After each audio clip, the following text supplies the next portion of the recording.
Eh, el tema es el Brasil y los jesuitas, visibilidad, invisibilidad, narrativas y silencio.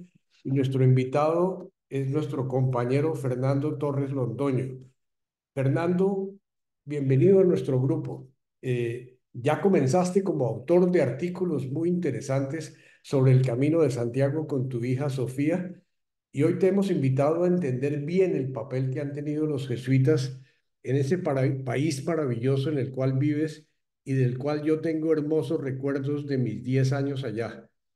La mini biografía que nos enviaste ha circulado entre todos, pero siéntete libre de contarnos un poco de tu historia personal durante tu presentación. Ya comenzaste ahora hace poco, lo cual estoy seguro la enriquecerá. Al final de tu charla, abriremos para preguntas y comentarios de todos en la última media hora de nuestro encuentro. Entonces, bienvenidos todos, bienvenidos, Fernando. Adelante, libera tu micrófono, Fernando.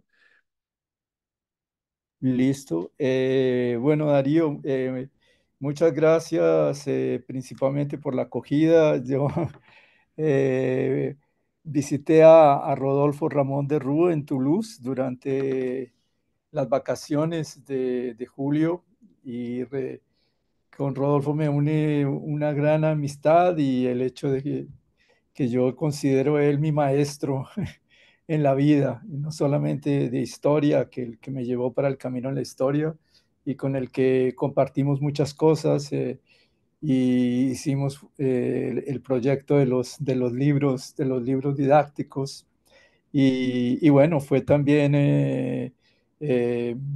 estuvo conmigo y pues cuando Iván Restrepo era el superior, Rodolfo estaba, después se ordenó, cuando llegó todavía no se había ordenado. Y entonces él fue el que me habló del grupo y me mostró las colaboraciones que él coloca aquí en la tertulia. Entonces me dijo, no, animate. Eh, y bueno, me animé y quedé muy contento por la recepción y les agradezco mucho la invitación. Estoy un poco nervioso para hablar ante un público tan cualificado en términos de Compañía de Jesús, pero sobre todo pues porque yo voy a estar presentando aquí una serie de cosas, entonces, pero bueno, ahí nos lanzamos a la discusión. Adelante, realmente siéntete en casa, porque todos aquí participamos de una manera descontraída, de manera que tranquilo, si quieres que me hagan preguntas, como quieras manejar el tiempo para tu presentación. No, Adelante, Fernando. como ustedes se sientan más a gusto. Yo preferiría concentrar las preguntas porque si no Perfecto. me Al disperso muy final. fácilmente. Perfecto. Y ustedes Lo, van a lo- ver que lo que lo que preparé te quiero son pedir es que tu cámara te enfoca de las cejas para abajo. Eso, ahí te ya vemos está mejor. perfectamente. Bueno, Adelante entonces. mira, solamente voy a intentar compartir porque Eso. yo con el Zoom no sé compartir. Tú me Aprieta el guías. botoncito verde y desde que la con- tengas abierta, ¿no? La eh, presentación. sí, creo que Estela Sheya, compartir.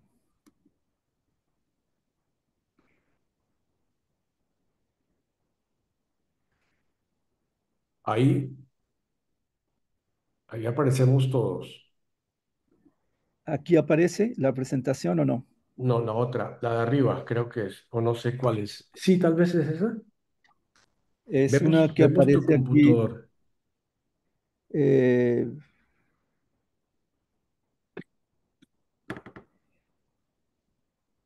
¿Aparece o no? Perfecto, perfecto, se ve bien. Pero te vemos también en la cámara, no sé cómo así. ¿Yo estoy tapando la imagen o qué? Sí, Espérate, a ver. ah, ahí estás. Recording in progress. Ups, están grabando. No, no, no. Cierra ese último.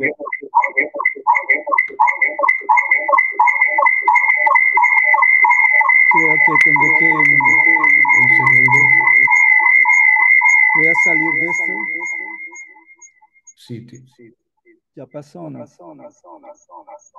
No, creo a que ver, te voy a quitar de compartir. voy a salir de acá. Eso, no, no te salgas, Ah, no, quédate no, no me ahí, salgo. Bueno, sal del Zoom, quita ese Zoom. Perfecto, ahí y se ve ahora perfecto. Ahí se ve ya perfecto. apareció. Sí, señor, sí, señor. Bueno, entonces Darío me dijo que tenía 45 minutos. Y bueno, yo lo que quiero hacer y es una provocación para discutir pues, muchas cosas, ¿cierto? Que voy a estar aquí presentando. Y entonces yo quise hacer un juego entre esto de la visibilidad de la Compañía de Jesús en Brasil y la invisibilidad al mismo tiempo, lo que no se ve y entonces emerge por otros caminos y un juego entre narrativas y silencio para estar dialogando con esto de la visibilidad y la invisibilidad. Bueno, yo soy profesor aquí estoy en el programa de historia de la PUC Sao Paulo, aquí en Darío más o menos se debe localizar en el barrio Perdices, en Sao Paulo. Ujú. Y, y bueno, yo seleccioné este mapa en la internet porque como voy a estar mencionando en toda esta cuestión de la visibilidad muchas obras y padres y situaciones y todo. Eh, y quería solamente que tuvieran presente eh, las dimensiones del actual territorio brasilero y de lo que era en el tiempo colonial dos estados diferentes, el estado de Brasil y el estado de Maranhão y Pará. Y llegaron a ser también tres provincias diferentes de la Compañía de Jesús. Y, y uno de los primeros aspectos de la visibilidad es que los jesuitas cumplieron un papel tanto en el siglo XVI, XVII y XVIII importantísimo en la expansión territorial del Brasil. Y podríamos decir así casi que en la marcación territorial y en la defensa del territorio, del territorio brasilero. Entonces, Allende los tiene mm, más localizados en la parte sureste, Sao Paulo, Río, pero llegaron a ver mismo independiente de la parte española, presencias de jesuitas en Santa Catarina y en la Laguna de los Patos, en el sur. Después, presencias también misionarias por el centro del país, por Mato Grosso, y después contornando todo el país hasta llegar a, eh, hasta llegar a Belén, haciendo todo el contorno, y después una presencia muy grande con misiones en el Amazonas. Entonces, este mapa es solamente para que nos podamos localizar. En todas las partes que aparecen aquí, uno encuentra, por ejemplo, patrimonio arquitectónico de la compañía. Puede ser que la compañía ya no esté ahí, pero ya estuvo y está presente ese patrimonio. Entonces yo quise escoger así como el símbolo de todo eso, que es la actual Catedral Primada de Brasil, que fue la iglesia de la compañía en Salvador, y que terminó y llegó a tener esta presencia. Es una iglesia muy rica, muy lujosa, en el siglo XVIII. Y, y después, con la expulsión de la compañía, ella terminó pasando a la diócesis y parte de lo que es hoy lo que estamos viendo, el colegio, es la Universidad Federal de Salvador, una sesión especial de la universidad. Federal da Bahía funciona en ese edificio, lo que pues grande parte de esto fue derrubado, entonces hay nuevas construcciones encima de esa construcción antigua. Bueno, entonces esa visibilidad, los jesuitas llegan en 1549 y son expulsos en 1759. Y ellos aparecen como auxiliares del proyecto colonizador. Y podemos discutir que en cierta forma casi que los estrategas del proyecto colonizador, principalmente en la figura del padre Manuel de Nóbrega. Entonces, son ellos los que definen la exploración del territorio,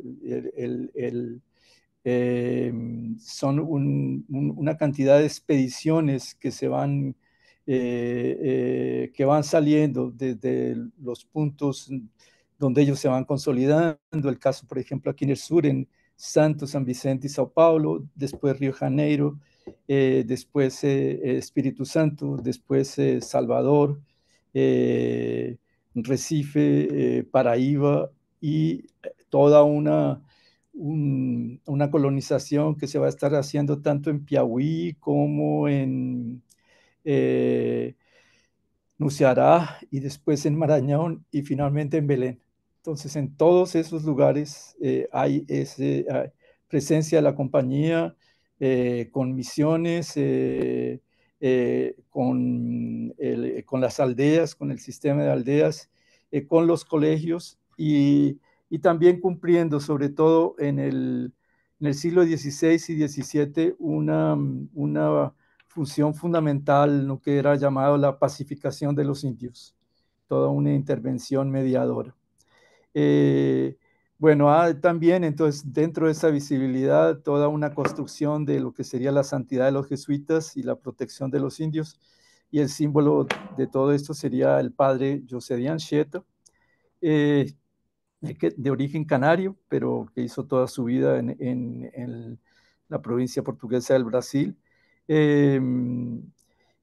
y que solamente recientemente fue canonizado le tocó al Papa Francisco su canonización.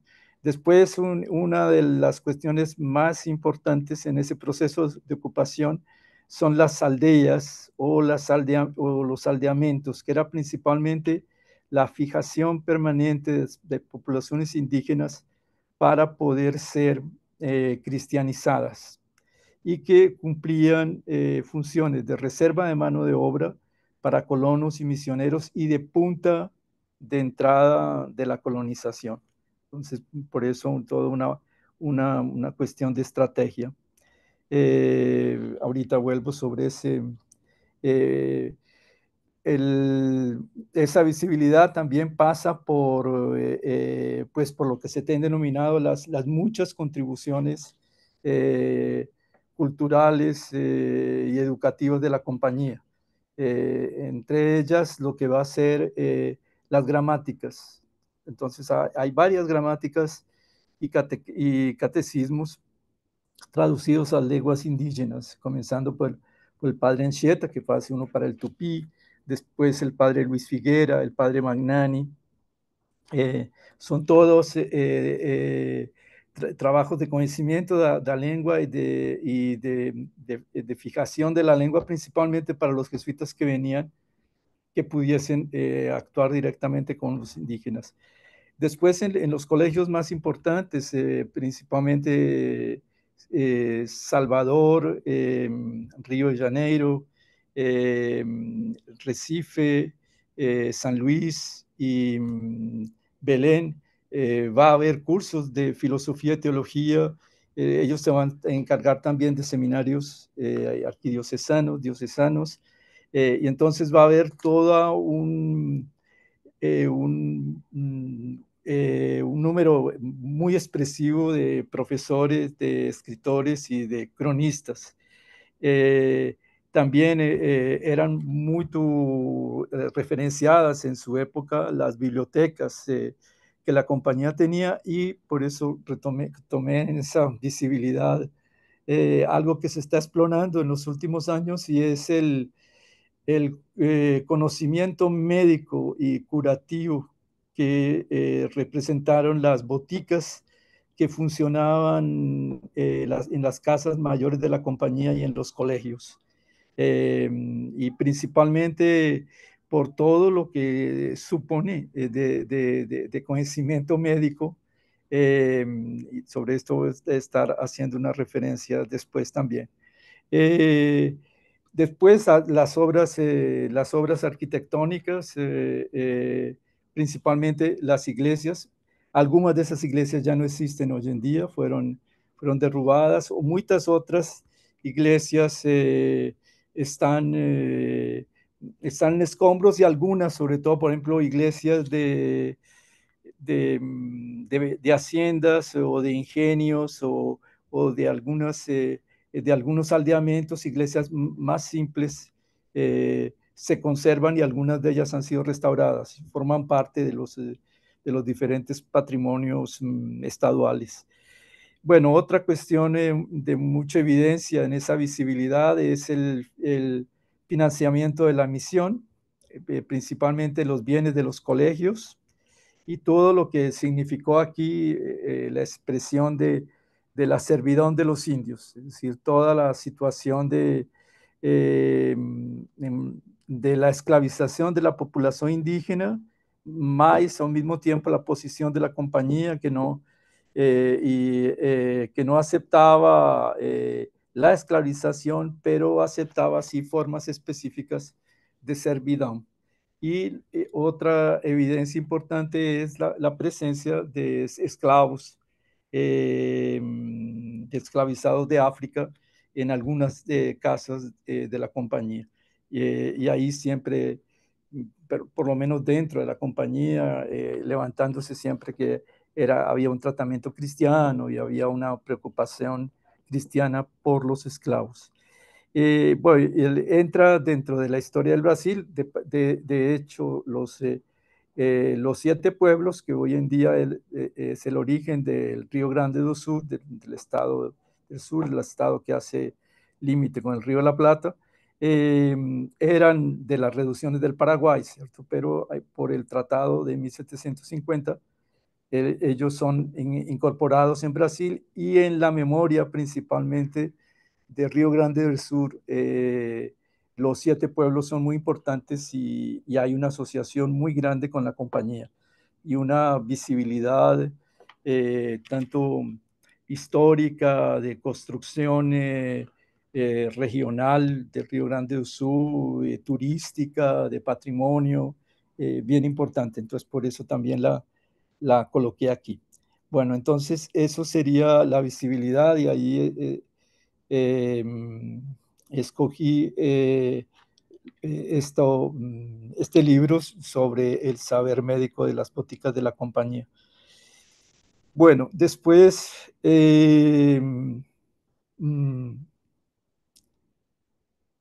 bueno, la visibilidad, aquí bueno, ahí la invisibilidad. Ahora vuelvo sobre el diseño que escogí.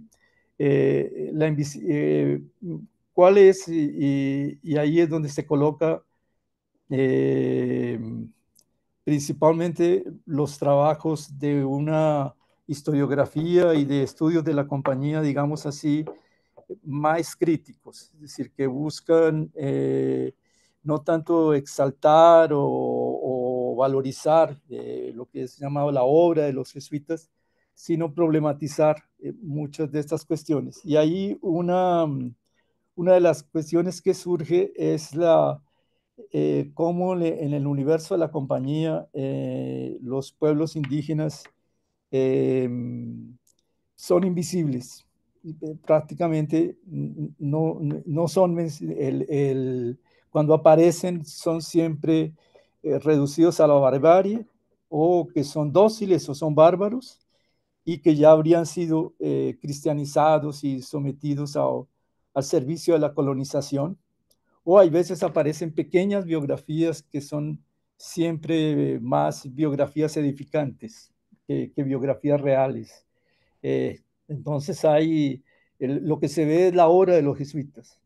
En ningún momento se evidencia, principalmente en todo el material escrito que voy a mencionar ahora, quiénes son esos pueblos más profundamente y sobre todo cómo se colocaron y las diversas formas que entraron en todos los diversos proyectos que los contemplaron. Entonces, sobre esto es uno de los aspectos de esa invisibilidad. Porque los indígenas, principalmente la construcción de los primeros años, y sobre todo este esquema se repite mucho en el desenvolvimiento de las diversas misiones.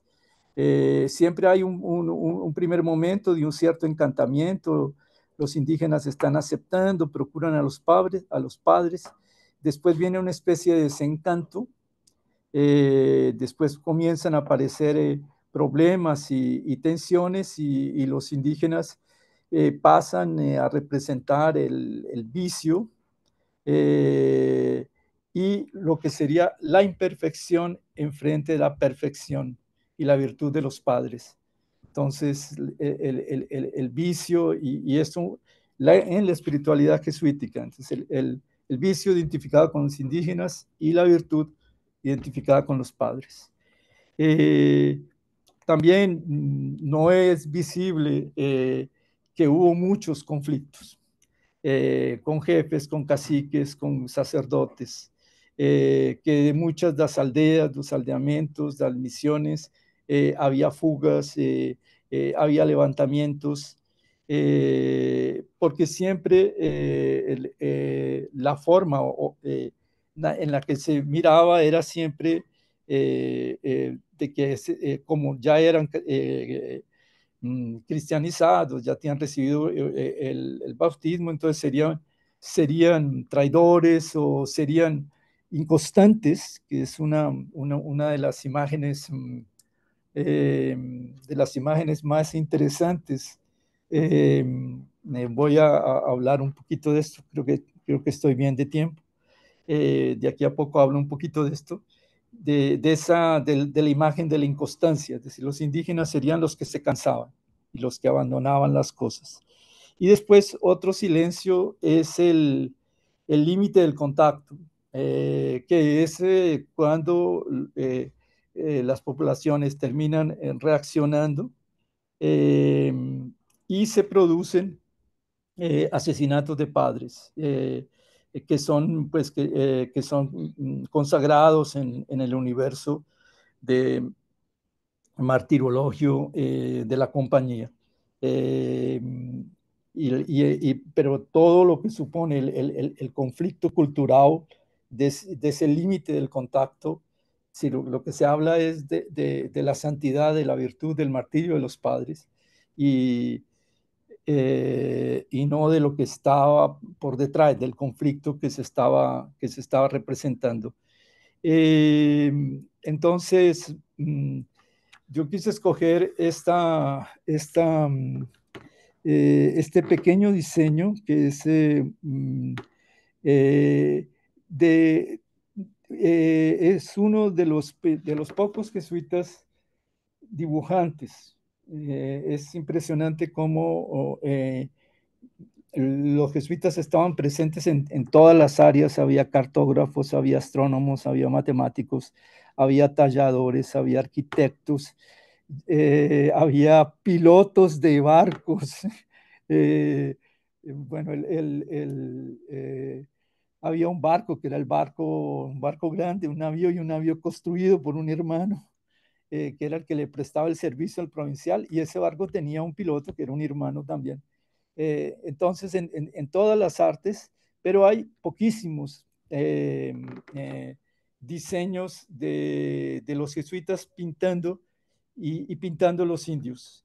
Y este es uno de los pocos jesuitas, que fue un jesuita que estaba en las misiones españolas, que termina siendo expulso y vuelve a su país, y tiene este estilo como primitivista, y que muestra siempre a los indígenas en el proceso de transformación. Entonces, es uno de los pocos autores que muestra a los indígenas desnudos y con una cierta ingenuidad los diseños de él son particularmente muy bonitos. Y es, bueno, ahí ahí uno consigue ver, consigue ver los indígenas reales, los cuadritos de Pau que dan para interpretaciones muy interesantes. Pero después fuera de eso es como difícil. Entonces, por eso eh, otra invisibilidad. Bueno, ahorita volveremos a esto. Bueno, ese universo de la visibilidad pasa enormemente por las narrativas. Entonces, la presencia de la compañía en Brasil fue una presencia reinventada en el papel. El padre Nóbrega llega en abril, llega en la Pascua de 1549 y unos 3 o 4 días después ya escribe la primera carta sobre el Brasil con sus primeras experiencias. Y de ahí para frente el volumen de cartas y la preocupación en escribir las cartas públicas y las cartas anuas, las que San Ignacio llamaba las cartas para mostrar, va a ser muy grande y al mismo tiempo, tanto en las casas de la compañía en Portugal como después en la curia, estas cartas se copiaban en el famoso esquema del padre Polanco, se distribuían, se editaban. Uno encuentra misionarios de América Española, como el caso del padre el, del... Ay, bueno, Darío habló de que no estamos viejos, ¿cierto? Bueno, se me escapó el padre Acosta, del padre Acosta, un gran misionario de la parte española, que tenía informaciones sobre lo que sucedía en Brasil a partir de esas cartas, de las relaciones, de los pareceres, de las lecciones que se hacían en los colegios. Entonces, mismo cumpliendo la prohibición de no tener imprentas, que fue una prohibición portuguesa, había una producción escrituraria muy grande. Y figuras de enorme relevo en el universo portugués, como era la figura del padre Antonio Vieira, tal vez una tercera o cuarta grande figura de la lengua portuguesa, y una figura de relevancia política muy grande en su momento, alguien que estuvo en la parte más alta de la corte, después llegó a ser procesado por la Inquisición y tuvo que quedar en Roma durante años esperando la resolución de un proceso de él en la Inquisición. Después vuelve a las misiones del Marañón y termina su vida ya con más de 80 años aquí en Brasil. Entonces es un bulto de una figura muy grande, protagonista de grandes controversias y productor de textos muy importantes para la historia brasilera y la historia de Portugal también. Y entre muchos de esos textos, sus sermones, algunos de ellos hechos para ser pronunciados en la frente de los reyes en Portugal. Bueno, después parte de esas narrativas y que se construyen también sobre los jesuitas, las narrativas de los enemigos. Esas narrativas aparecen desde el siglo XVI.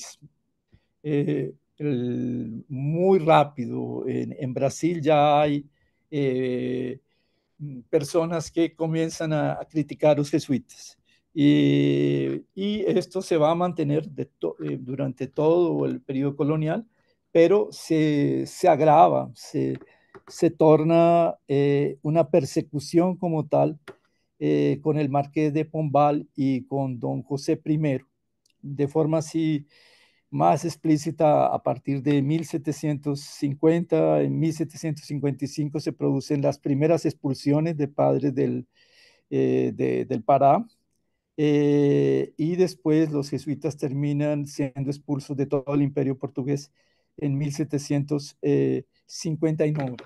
Y ese antijesuitismo que va a ser en grande parte orquestado y trabajado en términos de propaganda por Pombal, con la producción de innúmeros textos, con la producción de gravuras, de panfletos, de obras anónimas, va a tener una marca muy grande en Portugal hasta el día de hoy, y va a marcar un antijesuitismo muy en Brasil en el siglo XIX.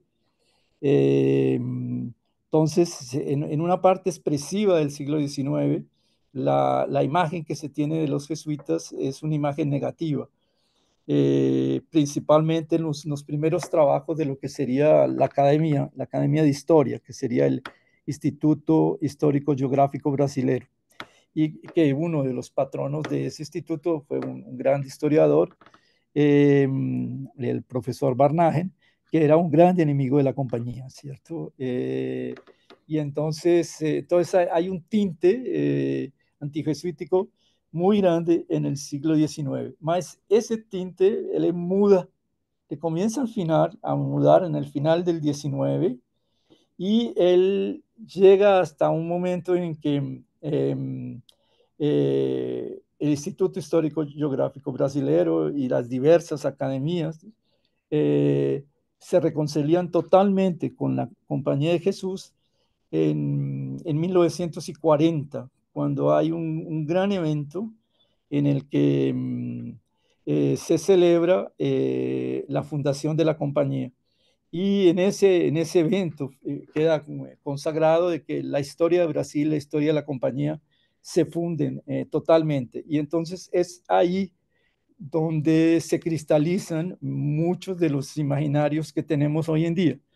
Entonces en el 19 hay un imaginario negativo, y en el 20 comienza un imaginario en el que los jesuitas serían el principio de la civilización en Brasil.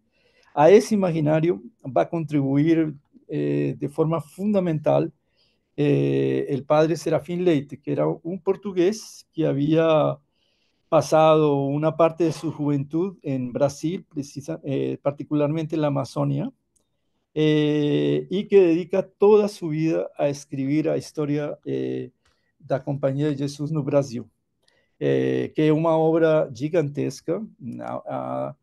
Hace unos años mereció una edición lindísima, lujosa, muy bonita, en 4 volúmenes gigantescos, de los libros que llegan a ser 10 libros que él escribió. Y escribió también en muchísimas otras materias. Entonces, él consagra esa imagen, que es la imagen que llega hoy a los libros didácticos, con mucha fuerza, ¿cierto? Eh, Se me escapó una cosilla que había reservado, que era el padre Antonio Vieira, entre una de sus textos así más brillantes, es un texto que se llama El mármol y la murta, en el cual él dice que existen dos tipos de estatuas, que son las estatuas de mármol, que son que el escultor hace la estatua y la estatua permanece como el escultor la talló, y que otras son las estatuas de la topiaria, de las estatuas vivas de plantas, donde un jardinero con sus tijeras va creando las figuras, pero que estas estatuas hechas en árboles o hechas en plantas, ellas están permanentemente mudando y precisan siempre de un jardinero. Y esa es la gran metáfora para los indígenas que crea el padre Vieira. Dice, el alma de los indígenas es de murta. Entonces ellos van a precisar siempre del misionero que esté permanentemente retocando y permanentemente aparando esta imagen, ¿no? Entonces, el trabajo misionario no es algo que marca, sino los indígenas están permanentemente en esa inconstancia, que es la gran formulación de él. Bueno, y para voltar, la narrativa contemporánea que se ha hecho en los últimos años, eh, que reúne tanto historiadores jesuitas como historiadores laicos, mujeres, eh, y, y que ve a los jesuitas en una perspectiva de globalización y de contribución principalmente en una conexión cultural de los mundos. Y entonces hoy en día hay esa perspectiva crítica, más también esa narrativa de los jesuitas uniendo mundos. Eh, bueno, ahorita voltaremos a esta imagen y ahí vienen los silencios. Mm, creo que estoy terminando en el tiempo. Eh, Tranquilo, tranquilo. Sigue lo que quieras. el, el- ¿Cuál es uno de los grandes silencios? El poder político, tanto en el siglo XVI, XVII y XVIII de los jesuitas en Brasil. Mismo el padre Serafín Leite no deja de anotar cómo se conseguían muchas cosas porque los jesuitas eran confesores de los vicerreyes, habían venido en el mismo barco con el gobernador desde Lisboa, de Portugal, y el gobernador había quedado encantado con ellos y había hecho cuestión de que se quedasen próximo a él. Entonces, siempre una proximidad muy grande con el poder. Y une el... Y esa proximidad significaba, se traducía en privilegios. Entonces, creo que es una de las cuestiones así eh, que se silencia también mucho porque fue una de las grandes acusaciones que se hace en la persecución pombalina o que en el siglo XVIII, en el siglo XIX, todavía los historiadores en Brasil se dicen, los jesuitas vivían solamente obcecados por el poder, pero en el ámbito de la compañía de la construcción jesuítica, entonces hay un silencio sobre ese aspecto, embora el Serafín Leite le da a uno todas las pistas para ver la política que se hacía. Después el poder económico. Eh, principalmente a través de las donaciones para los colegios que comienzan muy rápido, pero muy rápido. Los jesuitas van a tener, por ejemplo, un gran aliado que es el tercer gobernador, que es Méndez Sá, que le da mucho poder y mucha fuerza, y él dona una tercera parte de sus bienes a la compañía, y entre esos bienes está uno de los ingenios de azúcar más importantes de Brasil en el siglo XVII. Eh, que termina siendo, hay una parte de la Hermandad de la Misericordia, pero en grande parte terminas siendo del Colegio de los Jesuitas en Portugal. Termina siendo donado al Colegio de los Jesuitas en Portugal. Eh, entonces, es todo lo que era la administración y al mismo tiempo el disfrutar de enormes privilegios y exenciones, principalmente en las actividades económicas y en las actividades comerciales. Otro silencio muy grande es el conflicto con las órdenes por donaciones y bienes, en particular con los franciscanos.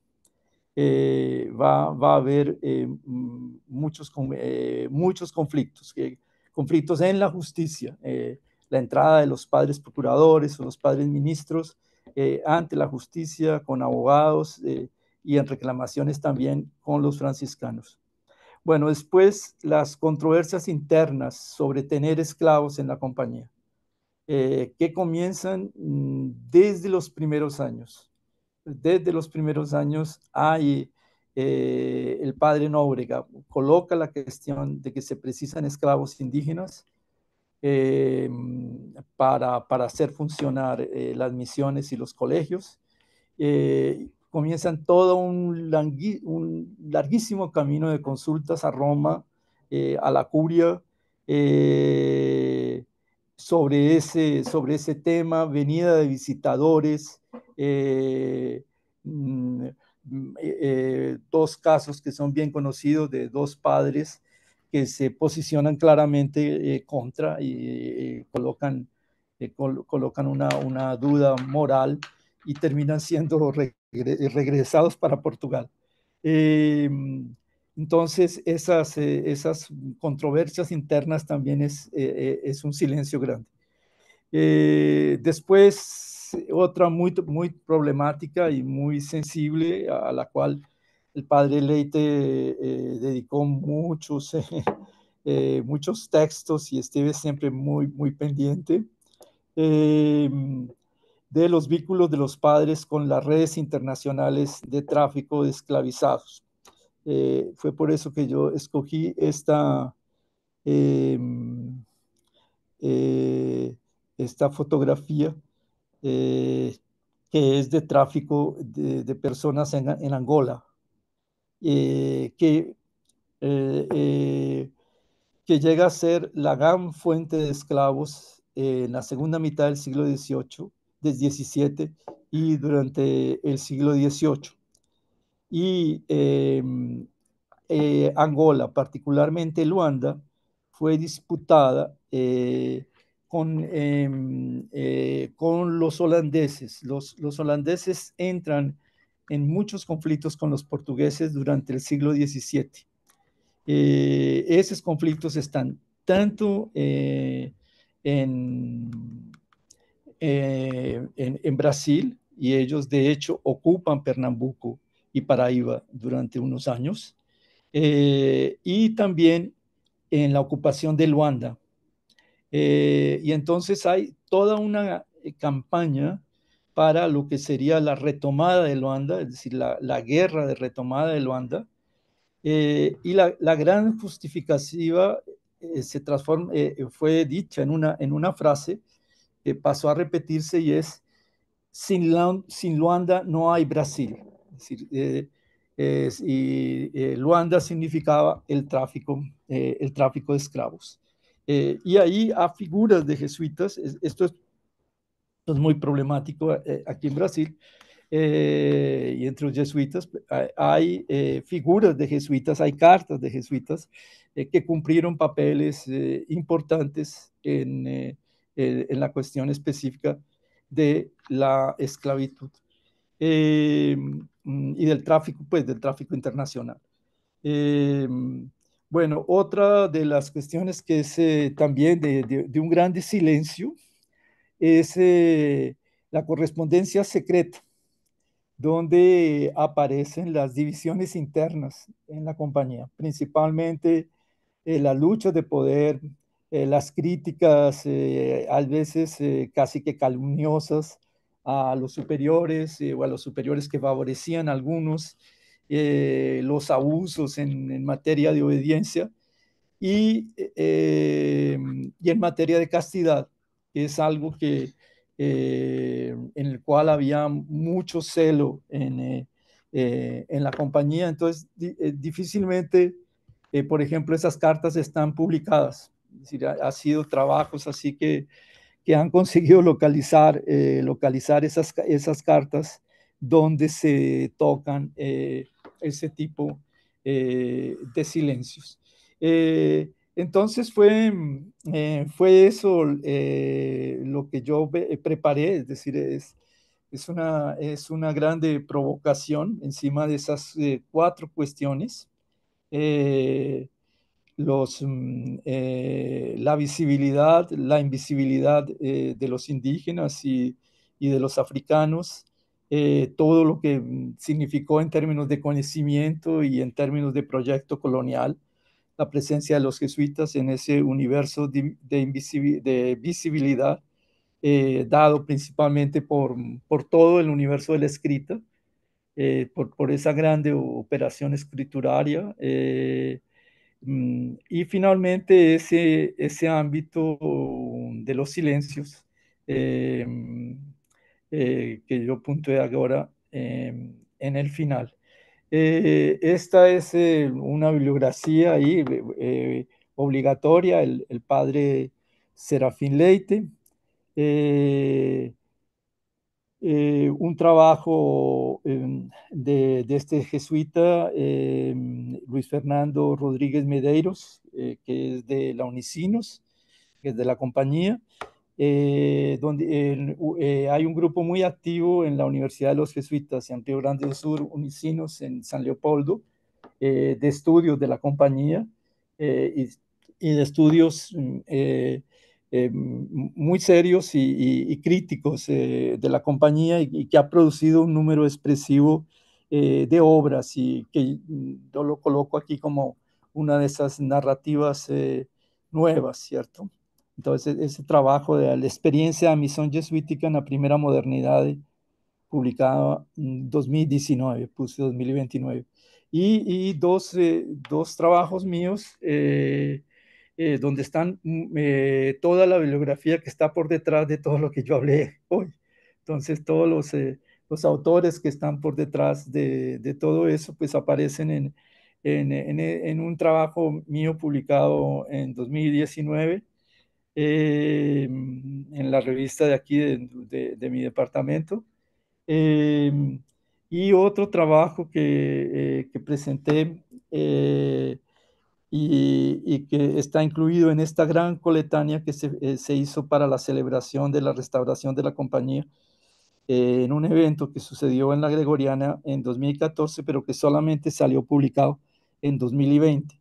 Es una obra enorme, gigantesca, que ustedes pueden bajar muy fácil en la internet. Y ahí hay un artículo mío sobre esto que yo mencioné, esa mudanza del paradigma, del paradigma negativo de los jesuitas en el siglo XIX y después la construcción con la figura del padre Serafín Leite de un paradigma positivo de los jesuitas a partir de 1940. Entonces, así como eso, como una pequeña bibliografía. Entonces, sería eso. Qué Lo bien, que... Fernando, muchísimas gracias. Qué impresionante esto que nos has dado.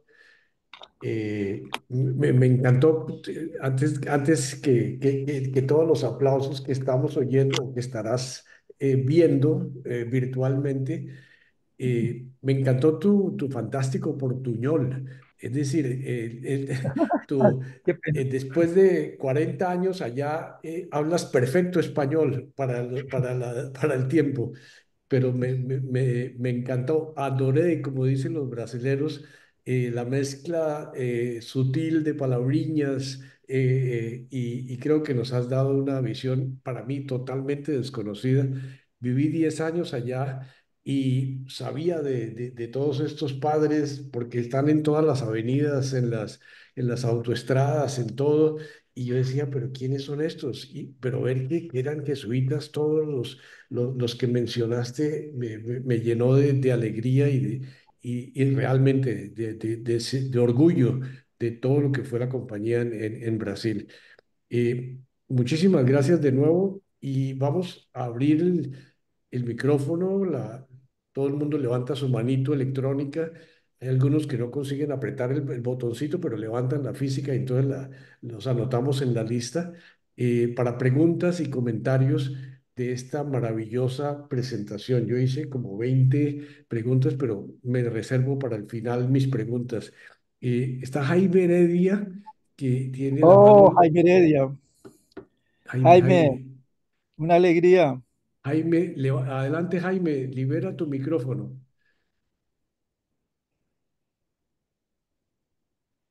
Todavía no has liberado. Ahora sí, También. Sí, Jaime, adelante. bueno, ante todo quiero manifestarle la alegría que tengo de volver a ver a Fernando y volver a escucharlo después de 38, 40 años que fue alumno mío en San Bartolomé.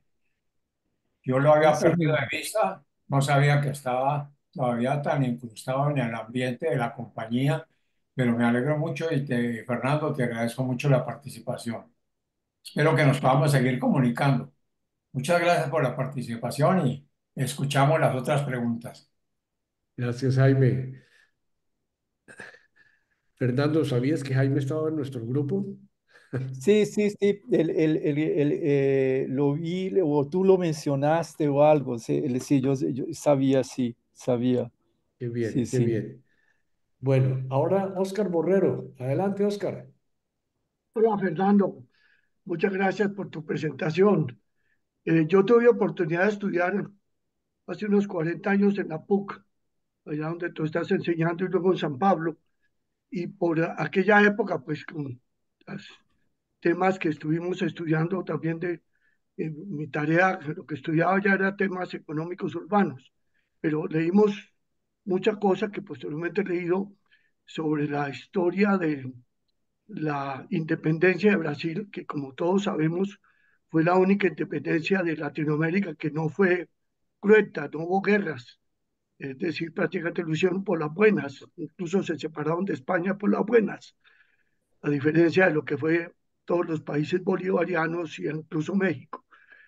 Pero hay un tema que acabas de mencionar ahí, que fue la posición de la compañía en Brasil frente a los negros, o sea, la esclavitud, que fue un tema muy distinto al que se manejó en la Nueva Granada, en el virreinato, o incluso en el virreinato del Río de la Plata, o aún en el de la Nueva España de México, en donde el manejo de los jesuitas obviamente era defender al indígena, pero pues los negros solamente en Nueva Granada llegaron y no conozco bien cuál fue la posición aquí, lo único que sabemos es la historia de San Pedro Clavel y todo el proceso, digamos, de defensa de los negros.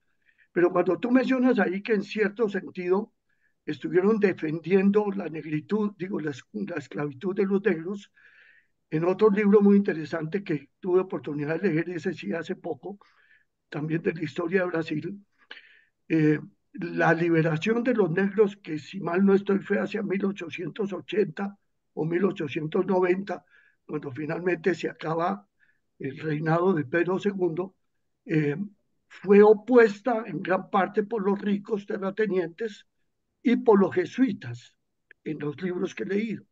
Quisiera saber cuál ha sido tu opinión o tu manejo de la otra versión, porque finalmente depende de quién escriba la historia, si es tan cierto que gran parte de la oposición a la independencia definitivamente de Portugal, al proceso democrático de salir de Pedro II, y que efectivamente estuvo muy signado por el tema de la defensa de la esclavitud, fue tan cierto que los jesuitas fueron grandes opositores de la liberación de los esclavos.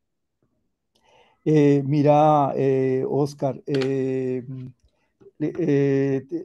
habría que mirar las informaciones ahí de tu libro, porque la, a los jesuitas les cuesta trabajo volver. Eh, hay varias tentativas de entrar, pero hay resistencias en el gobierno del Imperio del Brasil a la entrada de los jesuitas. Eh, después finalmente ellos comienzan, hay un grupo que van entrando por el Río de la Plata, viniendo del Río de la Plata, viniendo de las provincias de la parte española, y creo que entran a Santa Catarina, eh, y después comienzan, pero son movimentaciones pequeñas, es decir, en ningún momento comparada con el poder que llegó a tener la compañía con la expulsión. Y yo no leí, pues tendría que buscarlo, eh, que ellos hubiesen tenido condiciones de adquirir ingenios o de adquirir bienes que tuvieran esclavos, por ejemplo, para estar eh, creando los colegios que ellos van a crear, que va a ser primero creo que es un colegio en Santa Catarina y después el colegio de Itú, que era un remanescente que los jesuitas habían tenido y que después va a ser el San Luis aquí que viene de Itú para Sao Paulo, y después el colegio de San Leopoldo. Yo no en ninguna parte vi que los jesuitas en ese momento tuvieran esclavos. Es decir, los que sí tenían esclavos y llegaron con un número expresivo fueron los carmelitas, que tenían toda una serie, que no llegaban a ser un número muy expresivo de padres, pero que tenían un número grande de esclavos ligados a diferentes conventos. Entonces yo eh, y ahí hay un elemento que es importante, por eso digo yo del libro que tú leíste, que es eh, esa animosidad, ese sentimiento antijesuita, él llegó a manifestarse en un episodio, no sé si fue en 1870 y poco, una cosa así, de dos jesuitas que estaba comenzando una persecución en Portugal y esos jesuitas llegan a Brasil y hay todo un movimiento, no sé si fue en Pernambuco, para no dejarlos bajar del navío. Y hay toda una agitación enorme y se produce principalmente en panfletos y unos años después en panfletos anarquistas, toda un ataques contra los jesuitas, pero en ese momento la palabra jesuita es más imaginario que una realidad específica. Es decir, que la institución de la compañía o que colegios o que obras de la compañía. Yo he visto panfletos de los anarquistas atacando a los jesuitas o hablando del peligro jesuita en un momento en que el perfil de la compañía está muy bajo, en que los jesuitas poco se exponían a grandes controversias o a grandes cuestiones, pero mismo así había un imaginario que venía desde el siglo XVIII, de lo que sería esa figura del jesuita, ¿cierto? Interesante. Gracias, Entonces, Fernando. Qué interesante ese tema, Fernando. Y permítanme meterme una cosa. Cuando Oscar hizo esta pregunta, yo le pregunté a mi chat GPT eso mismo. Y miren el resumen. A pesar de esta aparente justificación religiosa, la relación de los jesuitas con la esclavitud africana revela una contradicción en sus principios. Aunque abogaron por el bienestar espiritual y material de los esclavos, su participación activa en el sistema esclavista los convirtió en beneficiarios directos de la explotación de la mano de obra esclavizada. En este sentido, se puede decir que contribuyeron a la consolidación del sistema de esclavitud en Brasil, aunque lo justificaron en términos religiosos. ¿Es eso correcto, Fernando? ¿Más o menos?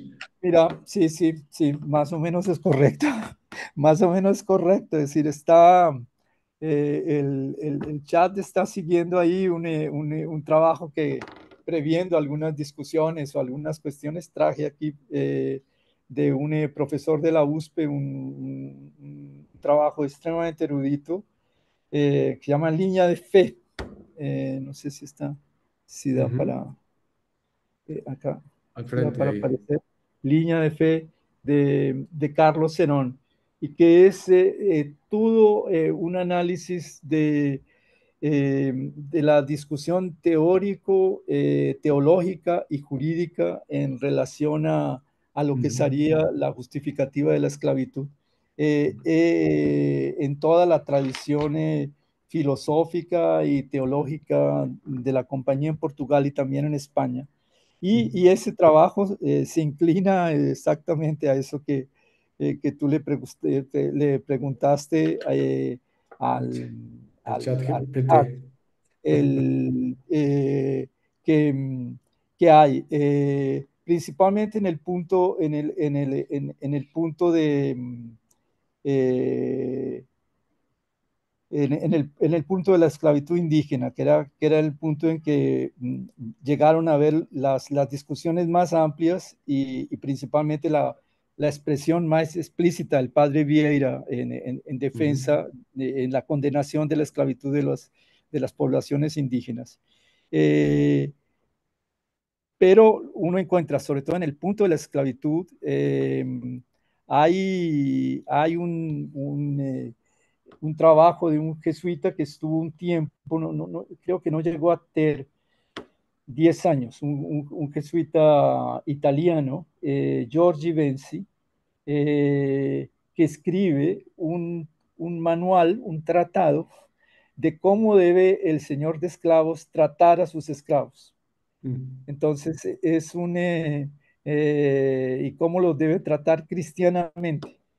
Entonces, es todo un manual de racionalización de un tratamiento que permita que los esclavos sean productivos y que al mismo tiempo cuidando de la cristianización y es una obra que llegó a tener en su momento mucha repercusión en Italia, principalmente porque llegó a ser reseñado por un filósofo importante en el inicio del siglo XVIII. Y después hubo prácticamente un desaparecimiento de esa obra, ¿cierto? Porque ella es extremadamente explícito, padre Benzi, en sus reflexiones sobre eso, ¿cierto? Qué bien, qué bien. Gracias. Bernardo Nieto, adelante. Gracias, Darío. Gracias, Fernando. Interesantísimo esto, pero yo quisiera preguntarte hoy, ¿cómo están los jesuitas allí en Brasil? ¿De qué tamaño es su influjo? ¿En qué áreas? Está muy bien mirar la historia y ver lo que construyeron a Sao Paulo, fundado por Anchieta y todos estos, pero ¿en qué ramas, qué influjo tiene hoy la Compañía de Jesús en Brasil? Mira, yo hace un buen tiempo mm, que no convivo con algunos jesuitas. Mi convivencia sí mayor ha sido con los jesuitas de Río Grande do Sul y durante un tiempo aquí en Sao Paulo con otros jesuitas que terminé, Jaime Heredia, terminé conociéndolos a través de Alfredo Ferro. Alfredo Ferro vivió en el Colegio San Luis y nosotros habíamos sido compañeros. Él era un año más viejo que yo en la compañía y nos reencontramos aquí. Y entonces él me terminó presentando a algunos jesuitas del Colegio San Luis con los que llegué a convivir y llegué también a convivir con algunos ex jesuitas ya de más edad, ¿cierto? Entre ellos uno que llegó a ser muy amigo mío y murió el año pasado. Y entonces yo creo que el influjo es a través de las universidades, es decir, la PUCI de Río es una universidad de referencia muy importante. Y después está San Leopoldo en Río Grande do Sur. Eh, San Leopoldo, por ejemplo, tiene tiene un instituto de estudios humanos y tiene una revista electrónica excelente, una revista electrónica, creo que se llama IOF, IOF, del Instituto Humanitas, que fue un instituto que fue creado dentro de la universidad como una especie de instituto independiente de cursos de doctorado o postdoctorado para estudios mayores y por donde pasan principalmente muchos conferencistas. Y es un instituto, en mi opinión, de mucha influencia intelectual. Y esta, por ejemplo, este informativo electrónico tiene una presencia muy, muy grande, sobre todo en determinados medios intelectuales. Bueno, después tiene la editora, que se ha conseguido mantener, mismo con todas las crisis del mercado editorial. Y tienen los colegios, ¿cierto? Los colegios en diversas regiones del país y que siguen siendo colegios de referencia, ¿cierto? Ujú. Y han llegado a tener figuras muy expresivas, como por ejemplo en el campo de la teología, el padre Libanio,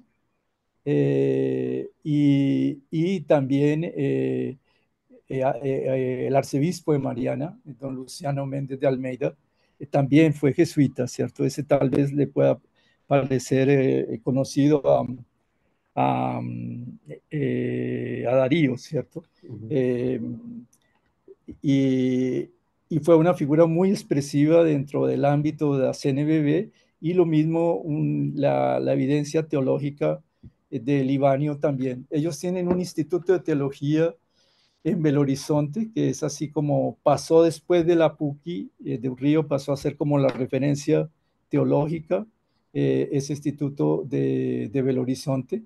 Eh, y hay una nueva camada de profesores.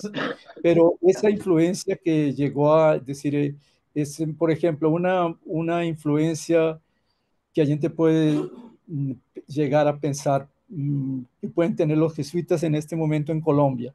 Es decir, la visibilidad de los jesuitas en Colombia, la visibilidad de Pacho, por ejemplo, con la Comisión de la Verdad, o el hecho de que haya ministros en el actual gobierno que se formaron o que forman parte de los cuadros de la Javeriana, o toda la presencia que